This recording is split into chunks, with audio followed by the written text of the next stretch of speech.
그 재판장에 들어갔을 때 네. 박수홍 씨는 형이 있는 쪽을 한 2, 3초 정도 지켜봤다고 합니다. 근데 형 쪽에서는 박수홍 씨를 안 본 것 같습니다.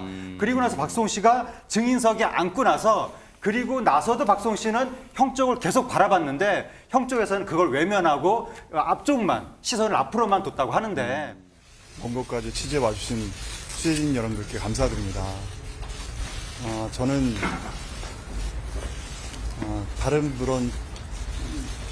다른 모든 분들이 그렇듯이 가족들을 사랑하고 또 행복했으면 하는 바람으로 평생을 부양했습니다. 하지만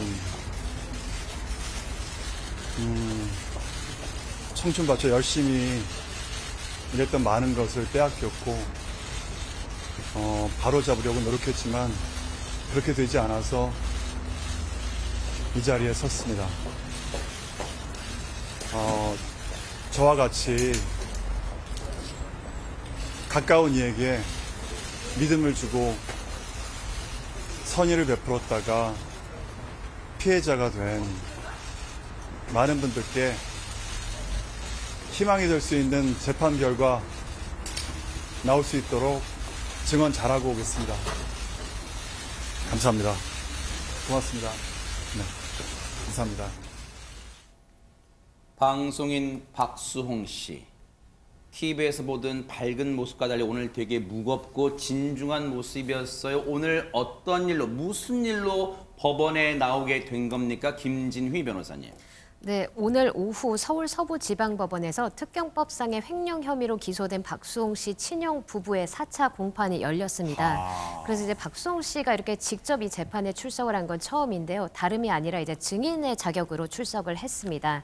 그래서 이제 박수홍 씨 친형 부부 같은 경우에 이제 지난 10년 동안 연예계 기획사를 운영을 하면서 박수홍 씨의 출연료 61억 7천만 원가량을 횡령했다라는 혐의를 받아서 지금 재판에 넘겨진 상태입니다. 그래서 이제 박 씨의 그 친형 같은 경우에는 구속 상태로 지금 재판을 받고 있고 그 아내 같은 경우는 불구속 상태로 재판을 받는 중입니다.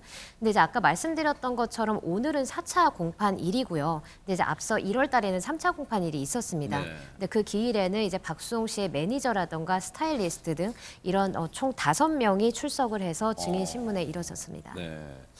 앞서 이제 기자들 앞에 섰던 박수홍 씨, 사실 잠깐의 예상이었지만 전현 평론가님, 짤막하게만 그냥 소감 정도 말하고 들어갈 거란 예상도 나오긴 했으나 상당히 긴 시간을 글쎄요, 기자들 앞에 서서 담담하게 얘기를 하고 들어갔어요. 사실 오랜 기간 이렇게 동거동락했던 관계였던 친형부의 재판에 증인으로 나온다는 것이 유쾌한 일은 아닙니다. 그럼에도 불구하고 박수홍 씨의 마음이 많이 좀 정리됐다, 이런 느낌을 받을 수 있는 발언들이 많았는데요. 연예인들 사례를 제가 예전에 종종 취재하다 보면 네. 가족들이 이 연예인 한 명에 다 매달려서 거의 착취하는 것 같은 일이 종종 있는데 밝히지를 못합니다. 왜냐하면 우리나라가 가족 문제가 터지면 이 피해자 가해자 할 것 없이 다 손가락질하며 비난하는 문화가 한때 있었고요.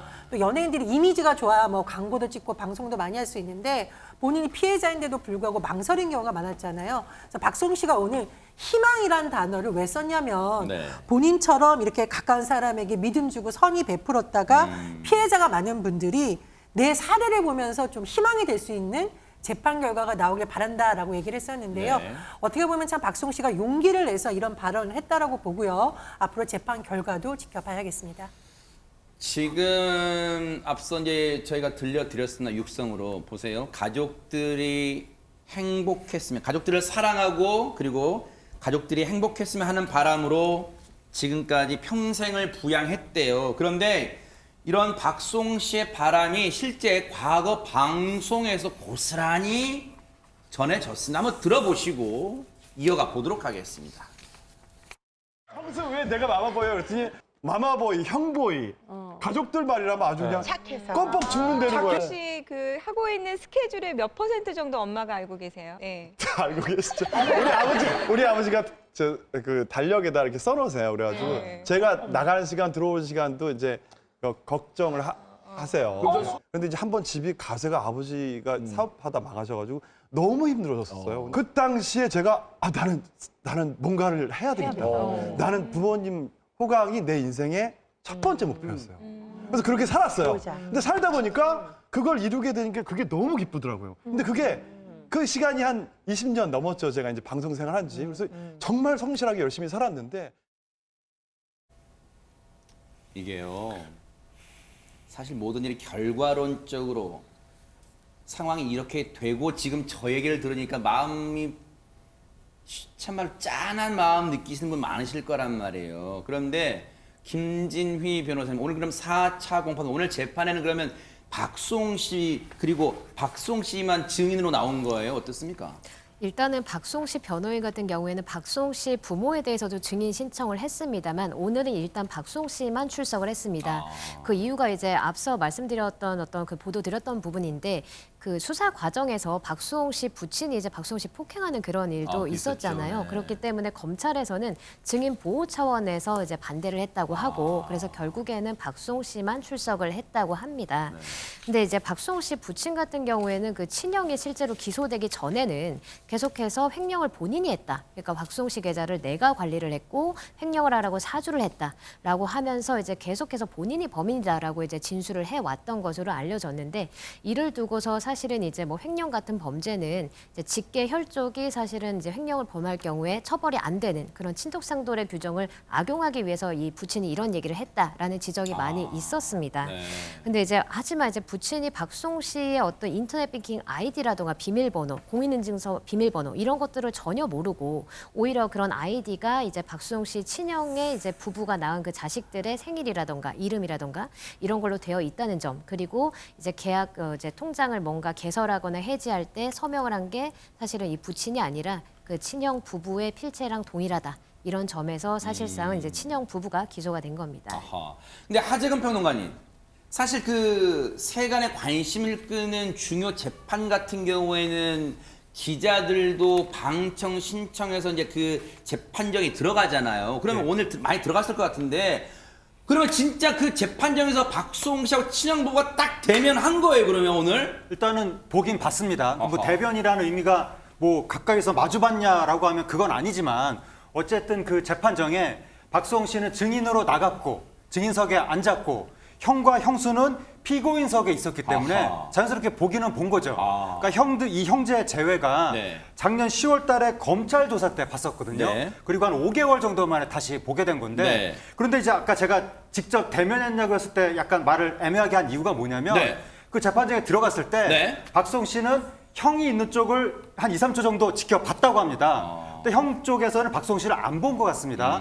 그리고 나서 박수홍 씨가 증인석에 앉고 나서 그리고 나서도 박수홍 씨는 형 쪽을 계속 바라봤는데 형 쪽에서는 그걸 외면하고 앞쪽만 시선을 앞으로만 뒀다고 하는데 그리고 또 나온 이야기가 뭐냐면 재판부가 박수홍 씨한테 지금 관련 내용이 많다. 다음에 한 번 더 나올 수 있느냐 그렇게 물어봤는데 박수홍 씨가 알겠습니다. 그렇게 답을 했다고 합니다. 일단은 기자들의 표현이 약간 주관적일 수는 있겠습니다만 기자 표현을 보면 언론 기사 표현을 보면 그냥 본 게 아니라 물끄러미 본 게 아니라 노려봤다는 거예요. 친형 부부를 눈에서 시체말 레이저가 나왔다는 거예요. 당연하겠죠. 그 심정이야. 친형 부부를 노려봤지만 하재근 평론가님 말씀처럼 친형 부부는 외면을 하는 듯한 모습이었다. 그런 재판정의 상황이었어요. 그러면 전현 평론가 일단은 재판장님의 얘기를 보면 좋든 싫든 앞으로 한 번 더 나와야겠네요. 박수홍 씨는. 그렇습니다. 이 박수홍 씨의 법률 대리인 측이 뉴스파이터에 밝힌 내용을 보면 2차 증인 신문이 또 진행될 예정인데 다만 좀 약간 불만스러운 뉘앙스가 느껴집니다. 피고인 변호인 측에서 증인에게 물을 사항, 증인 신문 사항을 143개나 가져왔다는 겁니다. 근데 이 양이 어느 정도냐면은 통상적으로 증인 신문하는 것의 4배 이상이다. 그래서 박수홍 씨의 이 법률 대리인 측이 좀 의도가 있는 게 아니냐라고 해석을 하고 있는데요. 어쨌든 이 143개나 형 측 변호인이 묻겠다라고 한 것은 그냥 인정할 수 없다라는 것으로 해석이 때문에 앞으로 법정에서 치열한 공방이 있을 것으로 예상이 됩니다.